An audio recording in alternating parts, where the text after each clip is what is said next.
la Mtanzania. Utulivu uliojengwa katika taifa letu, utulivu uliodumu na kuimarisha ustawi wa maendeleo katika taifa la Jamhuri ya Muungano wa Tanzania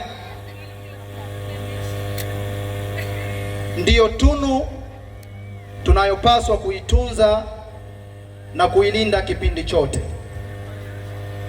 Ni wajibu wetu kama Watanzania, ni wajibu wetu kama vijana, ni wajibu wetu kama warithi wa nchi nzuri ya Jamhuri ya Muungano wa Tanzania kuhakikisha kwamba kila mmoja anakuwa ni balozi wa amani katika taifa letu.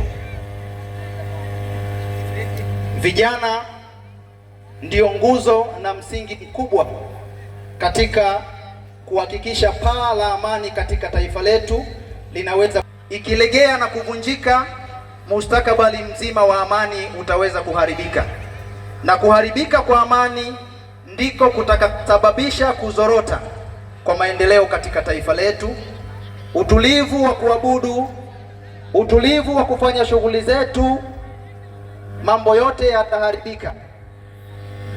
Wito na dhamira yetu kama Baraza Kuu la Waislamu wa Tanzania BAKWATA mkoa wa Kigoma ni kuhakikisha tunaitunza amani kwa kurithi kauli mbiu ya Mheshimiwa Dr. Abubakar bin Zuberi, pamoja na kurithi miongozo na mienendo ya viongozi wetu wakuu wa BAKWATA mkoa wa Kigoma, akiwepo mzee wetu, mlezi wetu Sheikh Hassan Idi Kiburwa, mzee wetu pia na mlezi wetu, mwenyekiti wa halmashauri ya BAKWATA mkoa wa Kigoma, mlezi wa wilaya hii baba yetu pia Sheikh Hussein Kabeke.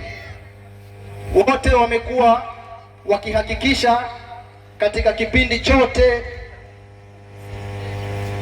cha majukumu ya kila kazi, kila muda na nukta ya maisha yetu, kuhubiri amani, kuhakikisha kwamba kila mmoja anaweza kutengeneza mustakabali wa amani katika eneo lake, katika majumba yetu, katika maeneo ya shughuli zetu, kuhakikisha kwamba tunaimarisha amani ya nchi yetu. Nikimalizia kwa kumwomba Mwenyezi Mungu Subhanahu wa Ta'ala, Mwenyezi Mungu ambaye kwa shani na kwa utukufu wake ameendelea kulipamba taifa letu katika ukubwa wa amani ulimwenguni. Hivyo ni vema tukakita maombi na dua zetu katika kuliombea taifa letu, kumwombea mama yetu Rais wa Jamhuri ya Muungano